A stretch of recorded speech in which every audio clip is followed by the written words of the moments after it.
Matahari, dayamu meresap masuk dalam sendi kesadaran. Jadilah arah dalam langkah haringanku jelang semesta doaku.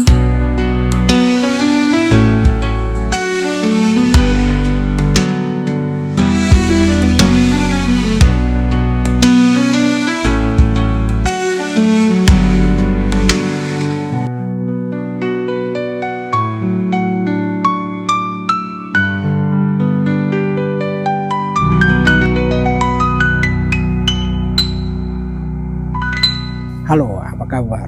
Semoga kita semuanya selamat sejahtera di dalam berkah semesta raya ini. Mari saya ajak untuk melihat dari sudut lain, dari angle yang berbeda, agar tidak terjerembab dalam suka dan tidak suka. Ngomong ngawur tanpa tahu apa yang kita omongkan. Dan sangat percaya pada YouTube yang berisik, yang sangat beragam, juga dipenuhi hoax, disinformasi, fitnah, yang makin menumpukan daya nalar kita. Melihat dari sudut lain adalah agar kita tidak mudah ditipu tukang gendam.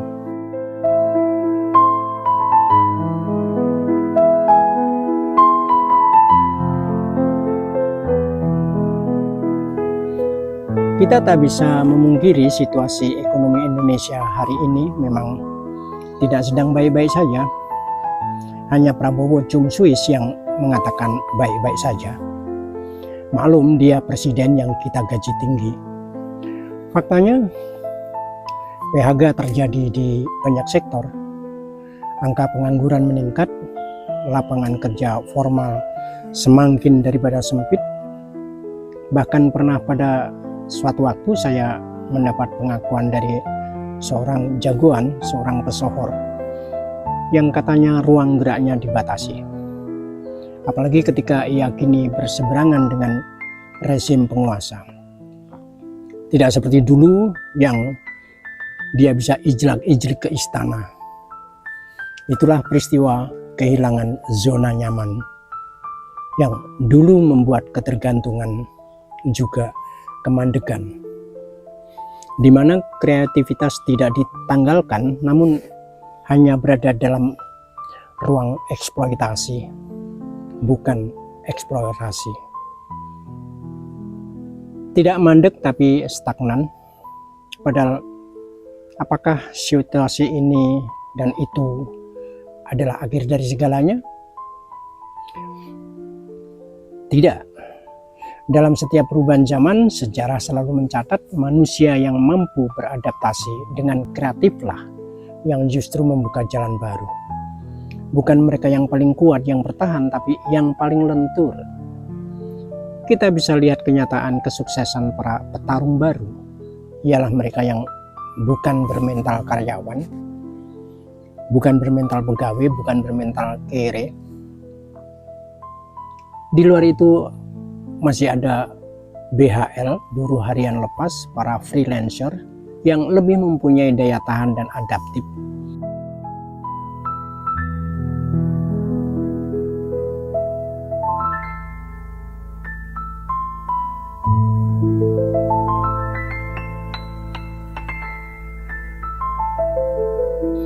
Ketika pekerjaan konvensional hilang satu persatu, muncul profesi-profesi baru yang tak pernah kita bayangkan sebelumnya.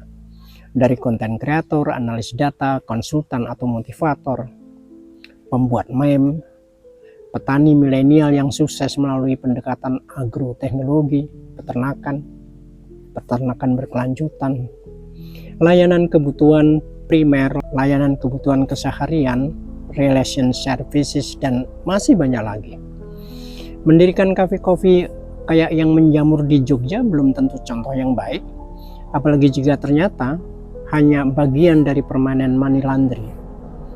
Yang kayak begini ini 3 bulan lalu launching meriah mewah, hari ini sudah berganti pembeli dan menu, atau bahkan melompong kayak museum kenikmatan.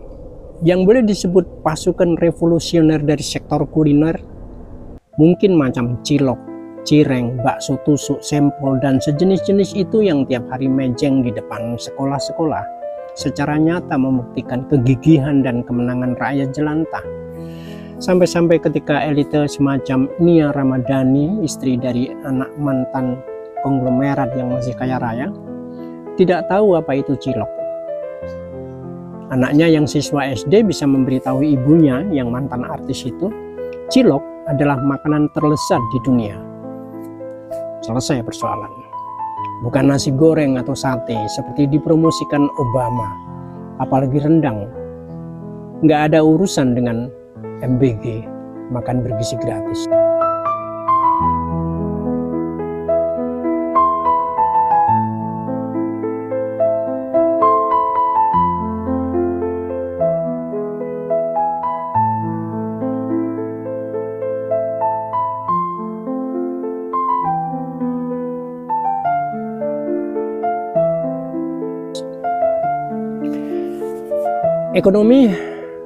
Ekonomi mikro adalah jantung dari daya tahan bangsa, kata Muhammad Yunus, penerima Nobel Perdamaian dan pelopor mikro finansial.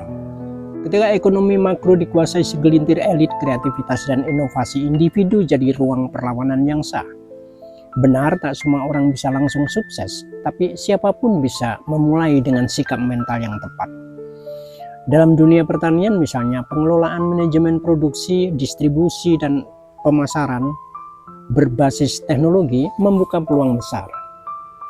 Demikian juga dalam peternakan. Banyak anak muda kembali ke desa bukan karena menyerah, tapi karena mereka tahu disitulah ruang masa depan dibangun. Entrepreneur sejati tak tergantung pada kapital besar, tapi pada cara berpikir yang adaptif. Di Serang, Banten, ada anak muda lulusan cum laude Visipol UGM jadi peternak sukses. Beberapa anak pelayan Gunung Kidul berhimpun jadi petani non beras, menyewa sawah, dan perputaran duit mereka telah mencapai 11 miliar rupiah dalam satu semester.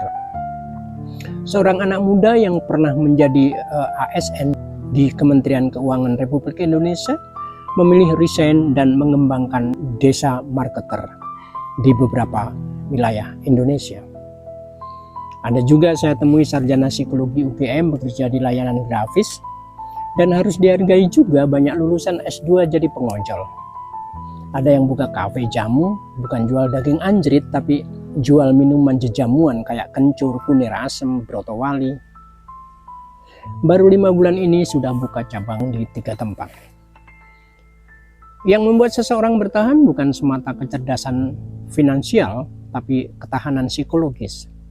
Viktor Frankl, psikolog eksistensial, menulis, ketika kita tidak lagi bisa mengubah situasi, kita ditantang untuk mengubah diri kita sendiri. Karena dalil sebuah negara kuat bukan karena kuatnya penguasa dengan approval rating yang tinggi misalnya sampai 80%, tetapi tidak bisa menggerakkan apa-apa. Karena kekuatan itu terletak pada rakyatnya, kemandirian rakyatnya, daya saing SDM-nya, dan malu jika punya ketergantungan, apalagi dibangun dengan bansos semata.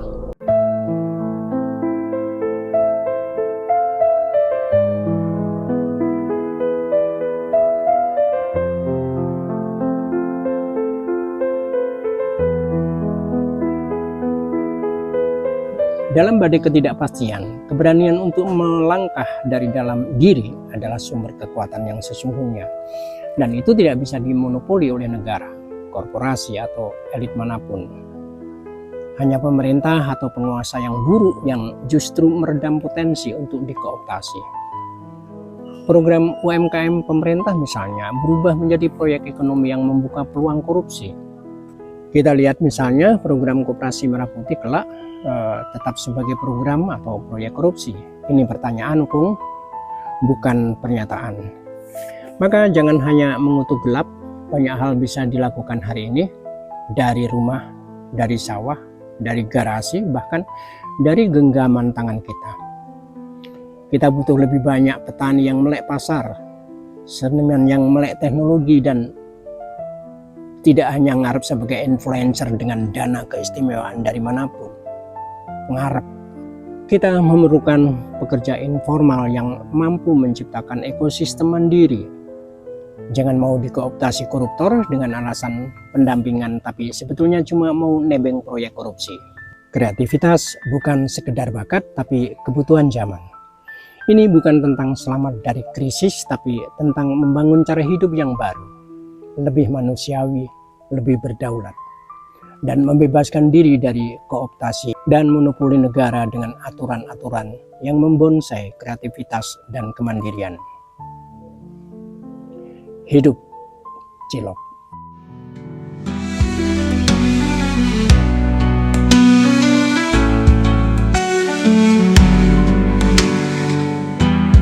Matahari, dayamu meresap masuk dalam sendi kesadaran. Jadilah ada dalam langkah Hari nan ku jelang semesta doaku.